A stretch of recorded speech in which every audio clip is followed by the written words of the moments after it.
ईशान्य भारताचा सर्वंकष वेगवान विकास घडवून आणण्यासाठी केंद्र सरकारने औद्योगिक परिसंस्था निर्माण केली आणि अनेक धाडसी निर्णय घेतले असं पंतप्रधान नरेंद्र मोदी यांनी म्हटलं आहे।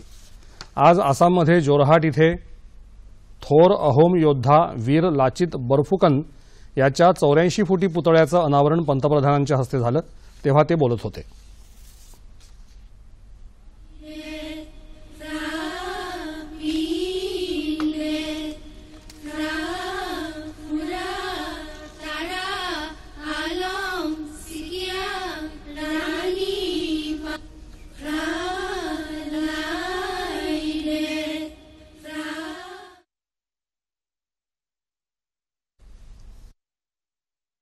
देशाच्या प्रगतीसाठी ईशान्य भारताची प्रगती अत्यावश्यक आहे। आमचं सरकार फक्त गरिबांचं म्हणणं ऐकतं आणि त्याचाच परिणाम म्हणून आज आसाममध्ये प्रधानमंत्री आवास योजनेअंतर्गत 5,20,000 घरं बांधण्यात आली असून संबंधित लोक आज गृहप्रवेश करत आहेत असं पंतप्रधान म्हणाले।